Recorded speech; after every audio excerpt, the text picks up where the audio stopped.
Welcome to Two Baptists and That Amish Chick, a podcast brought to you by the Butterchurn Girls. I'm Leslie. And I'm Bethany. And I'm Berlin.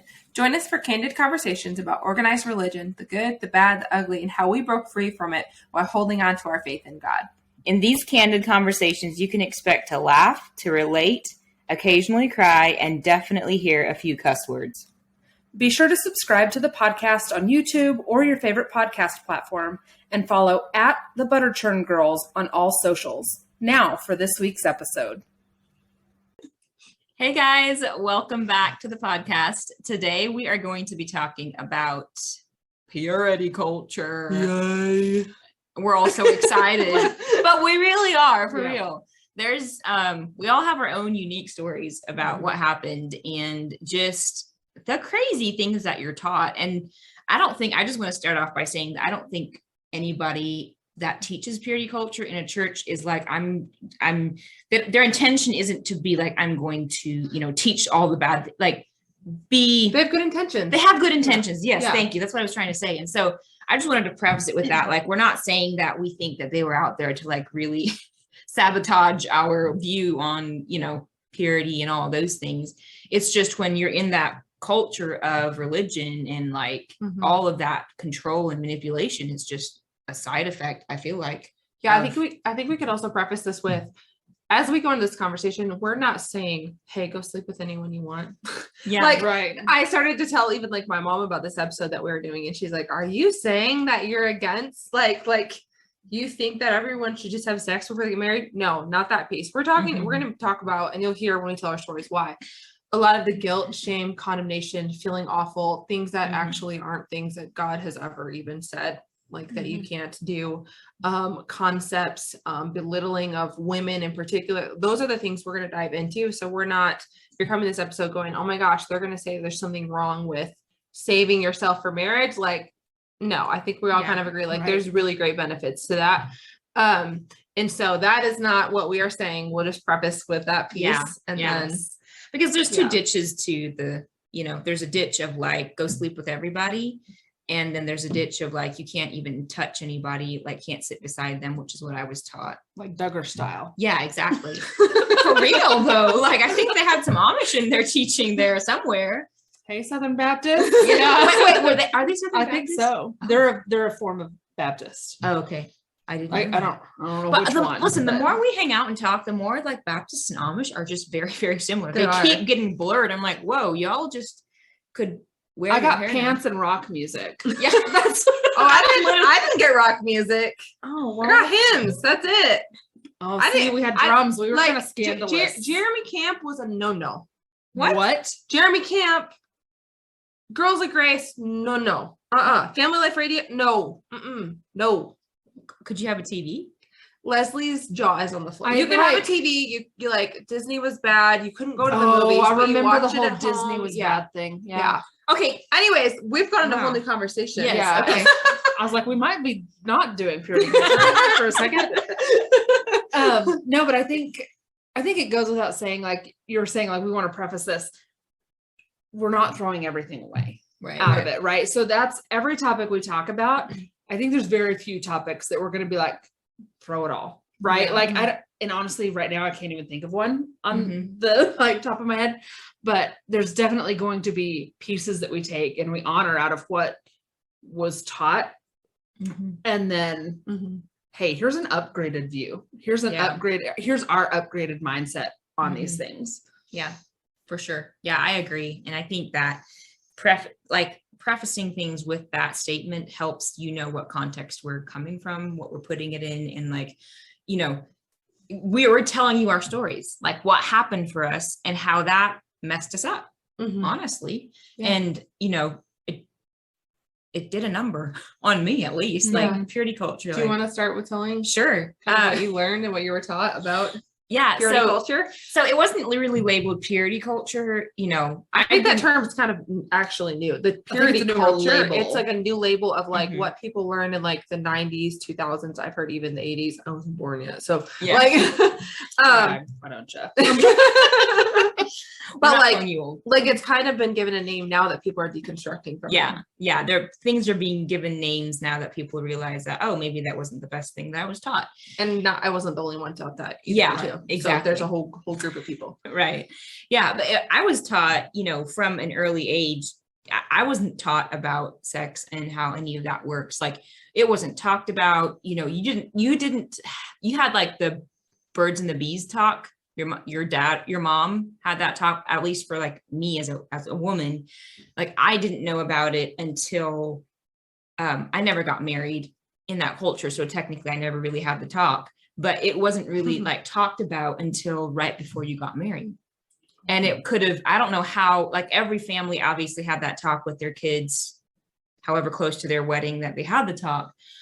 But there was very much of and some like girls who were gonna get married, like our youth group would hang out, right? And there's girls who got engaged and they get married or whatever. We're gonna get married. And as some of us girls who knew more than others, because I grew up on a farm, so I knew how procreation worked from a young age. Like, we had dogs and cats and horses, and like, we bred horses. And then there was like, more dogs and cats and horses. Yeah, we raised baby horses to sell, like race horses. So I knew what it was for animals. And I was like, well, if it's like that for animals, I'm pretty sure it's like that for humans. Like, I don't know why it would be any different. But there was all these questions that you weren't allowed to ask. It was like this taboo thing. And so as a child, if your child is old enough to have questions, they're old enough to have answers. Like, they're going to find their answers somewhere. So do you want them to find it from you, or go to a magazine, or, whatever?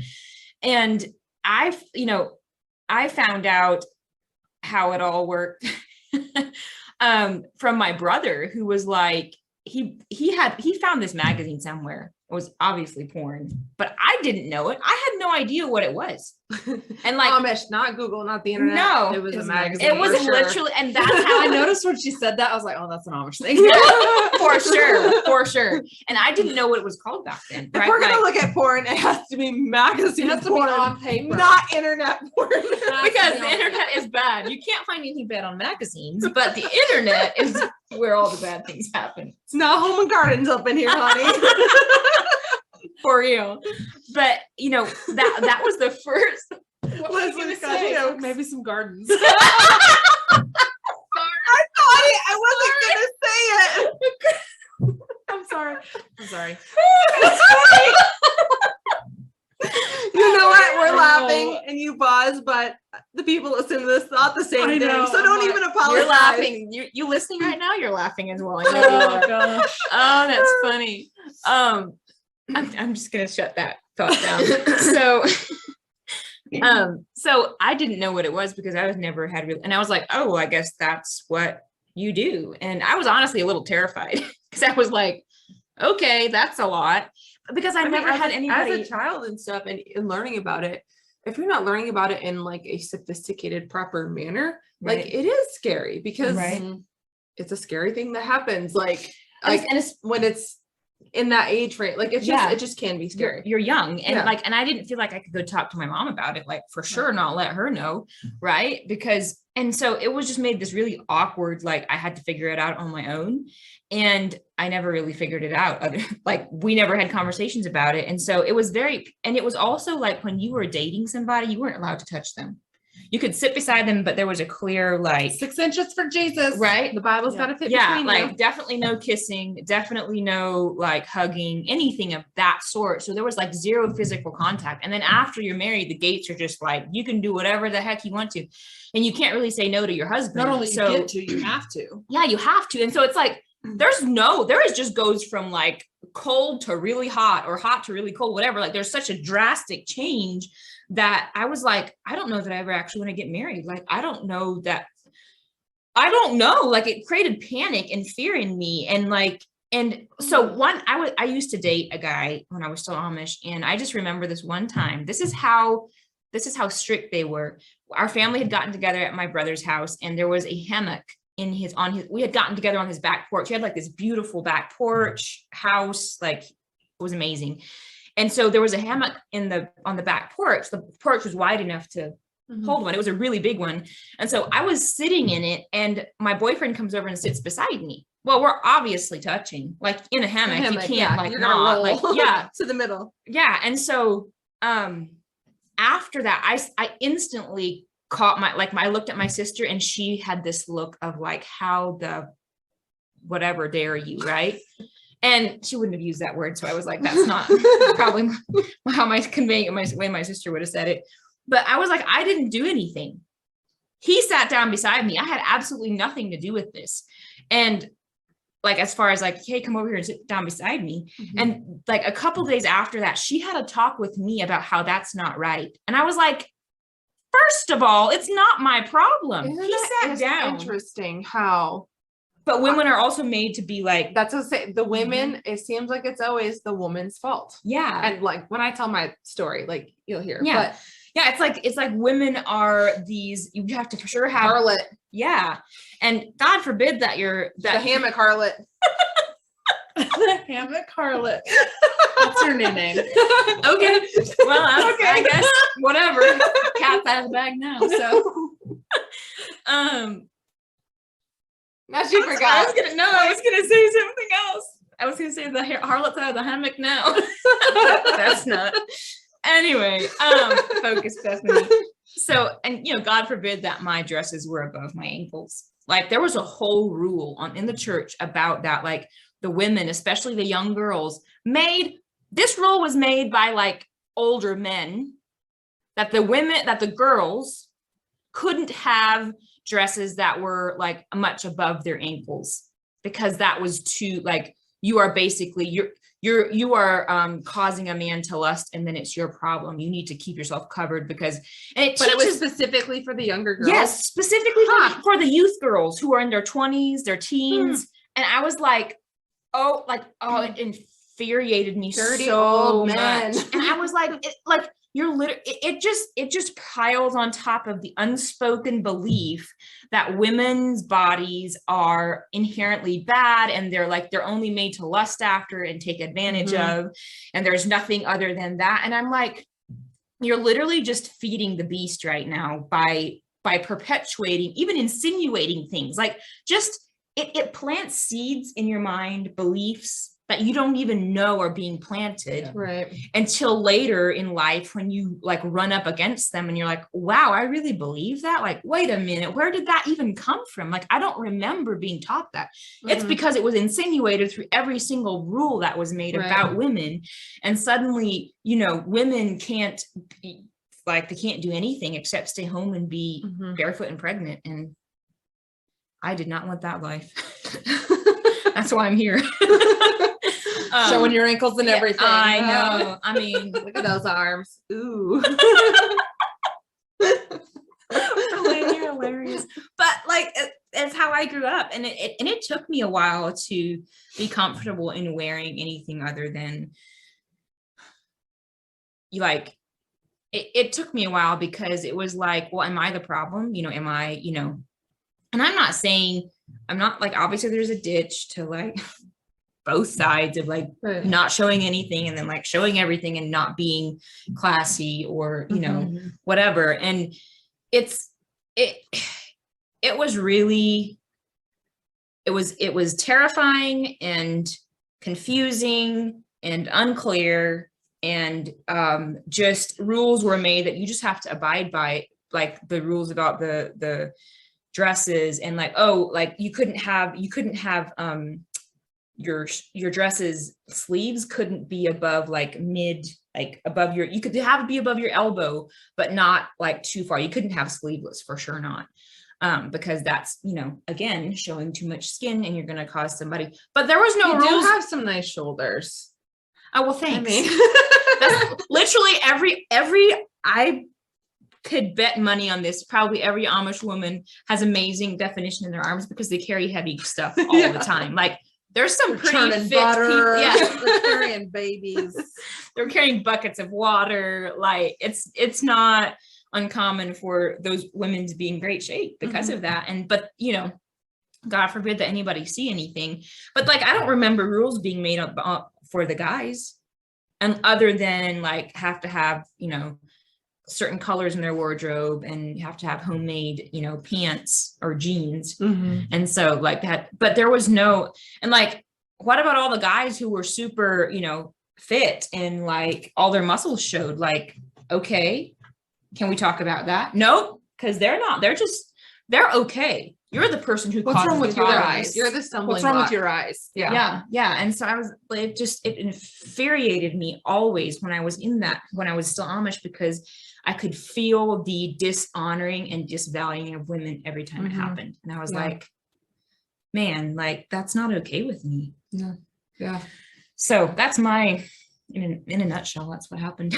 Dang. That's so crazy. Yeah. Anyway, who wants to go first? You want to go? I'll go. Oh, purity culture. This is like one of my favorite topics to talk about because I'm so against it.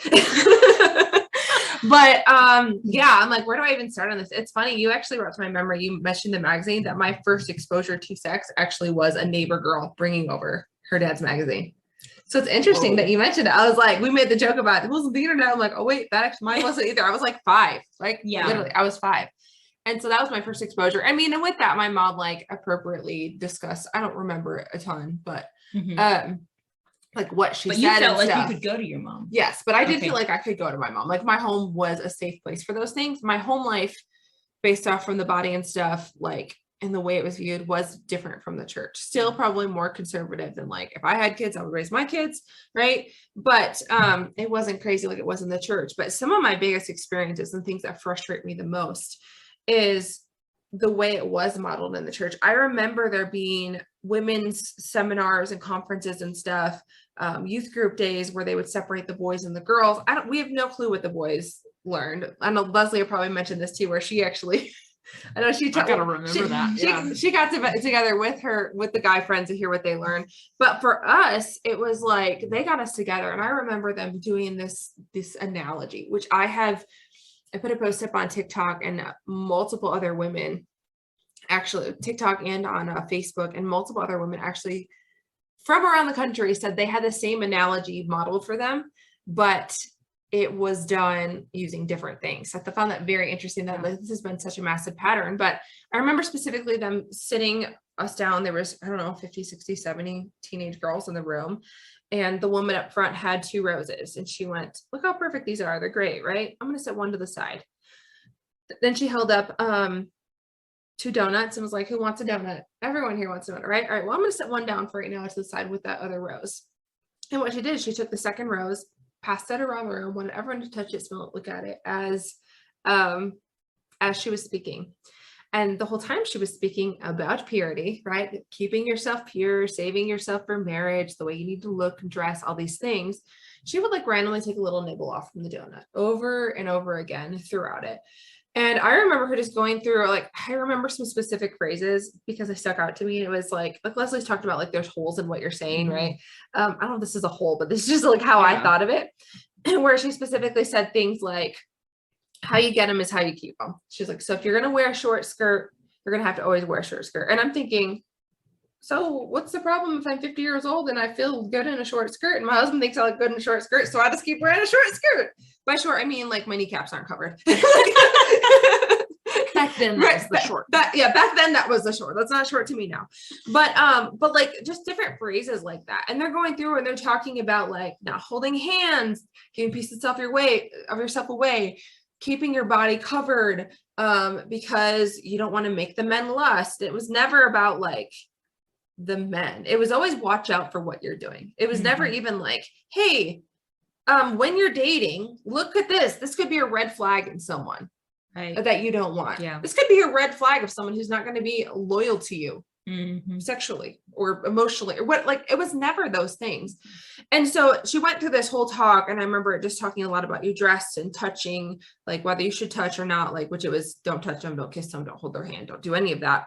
And she got to the end and brought the rose that had been passed around, brought it up front and went, here's the perfect rose that we had up front. Now here's this other rose that's been touched and handled and smelt. I don't know if she thought men were smelling women or what. Well, I don't know. But then she held up the donut. She's like, who wants this first donut that I left sitting up here? And everyone's like, yeah, like it looks good. And then she held up the donut she'd been taking bites off from. She's like, who wants this one? And everyone's like, no, I don't want it. She's like, see, this is an example. If you let a guy touch you, no one's going to want you. No one is going to want to touch you Mm. because you're not valuable. You're not, and like went through this whole thing and made it this whole long spiel about it.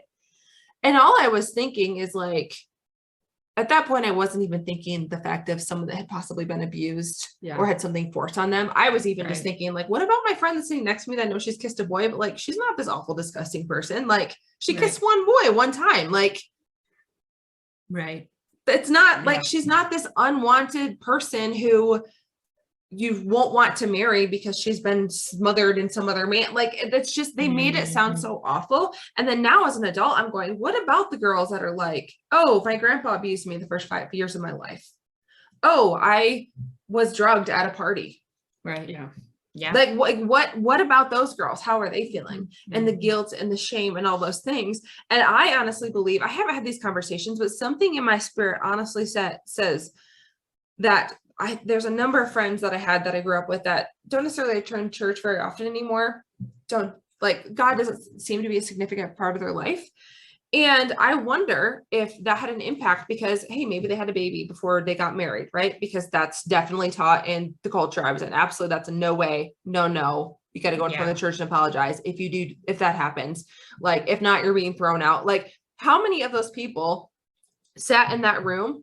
And that right now is why they don't want to have a relationship. And they've carried shame for how many decades? Yeah. And it was nothing that God put on them. It was a human who made a really poor presentation of like value. Literally, like if you're taught the value of who you are, you're never going to want to abuse it. But how many of us were taught how valuable we are, how like good we are, how much we have inside of us, how amazing we are? I wasn't taught that. I was taught I was the a dirty opposite. sinner. And it's like, saved by grace. Yeah, you can't, if you value something, you will take care of it as a result. And we just, that just the ass backwards way of doing things, you know? Anyway. I will say that is one thing that I think benefited me throughout the process of growing up in the purity culture world is that thankfully I did have my mom specifically like told me about my value. It was never, don't touch someone. You better not come home pregnant. You better not do this. You better not do that. It was always like, no man ever has a right to put his hands on you. You get to do whatever you want if they did. And like, you get to choose and make that choice. Right. So I was empowered with that, which I'm super, super grateful for because I was very much so told that I was valuable and stuff. Now in the church, I wasn't at all. I was a dirty, rotten, evil sinner. I may have still been a dirty, rotten, evil sinner at home. I don't remember specifically.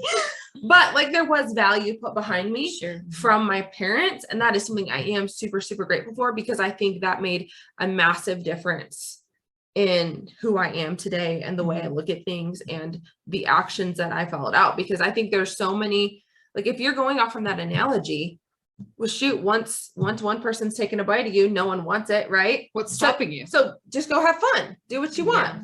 Hand out bites like crazy. Like, just because if no one's gonna want you, take who will. And I know people, I know I have friends that have literally said, I wasn't even doing anything with guys, but people made comments. And so there was assumptions. So I just went and did it. Because if they're going to say my reputation's already ruined, I might as well go do it. They literally just prophesied their future for them. Yeah. For real. Like, be careful what comes out of your mouth, okay? Because your words have power. And if that's what you want people to do, then keep saying it because they're probably going to do it, especially your kids. Yeah. Anyway, what about you, Leslie? So I had a very similar analogy. Ours was a chocolate chip cookie though. And she was like, every time you like kiss a guy, she'd pull off a little piece. And basically what she hit it from a slightly different angle. And it was about, was it a piece of your heart? Because I heard that piece too. Well, you're giving away a piece of your heart. Well, I have heard that. So we had several. This happened several times. Same. Like, so, okay. That was one of my most memorable times though. Like ours is like one of those D now weekends where everyone's like in like your grade houses and like spending the night and all the things. But she was basically saying like, out of everything you're going to give from yourself, you're giving that much less to your husband. Yes. So for every person you've kissed, every person you've whatever slept with, it didn't matter really what you were doing, whether you were kissing or holding hands or whatever. It was one less thing. It was one more thing that you were giving away that you couldn't give to your husband. And so like we had the whole like purity ring ceremony in front of the whole church where you like signed a card agreeing to gosh. abstain. And of course, all the old people were like, yay! Like they were it was so funny. And I actually remember going and like picking out my ring, which cracks me up, y'all. That ring has broken half. I don't know how many times. Now listen, Did you drive over it, Leslie? I'm not a harlot. No, I didn't hit it with my car. No, but it like kept breaking and I had it fixed so many times. And finally I was like, forget it. I got my ring from my grandma and I was like, I'm putting that one up. Forget it. I'd rather wear diamonds anyway. Right. I mean, if you know me at all. Yeah. So like I think that's so funny. We had like it was like a whole big thing, but like, it was never talked about at home for me. Right. Like the only reason I found out about sex, like from my mom, was we were actually driving home. Like we'd come to Amarillo for everything and drive back to our small town. And my best friend was in the car with me and she decided, I'm asking Leslie's mom all my questions. That's hilarious. And I'm in the back seat going, like I was just appalled. And she's leaned up like so intrigued, like wanting all the answers to all the things. And I'm like, what is happening right now? Like my world, it was like rocked. And it was so crazy. And like, even after that, like I would have questions and there were some things that I would ask. And I think even before that, like there were the questions coming up. And like you said, like, I think Bethany, you said this, like, if your kids are old enough to have questions, they're old enough to have an answer. Right. Yeah. Maybe not the whole an answer. age appropriate answer. There's age appropriate answers all the way across, right? For sure. And like, I remember asking questions and my mom goes, oh, you don't need to worry about that. You'll find that out when you're older. And so the classic mom answer. But Yes. it was like I was shut down and like it rippled out from like this question about how bodies work to everything. Like I quit asking questions. Wow. Like I didn't ask questions in school. I quit asking questions just all the way around because I figured like if I'm asking the wrong questions, why ask? And so I just quit. Because there's So I quit asking, but I still went and found answers. Yeah. Right. And so like that opens up a whole other can of worms. Right. And so like it was definitely different, but I think that's the crazy thing is how this one teaching we're seeing like a ripple across different things, right? It's not just about sex. It's not just about like saving yourself for marriage. It's not just about action or inaction. It ripples to so many different things. Yes. That's not all of our conversation on purity culture. Join us for part 2 up next. That's not all of our conversation on purity culture. Join us for part 2 up next.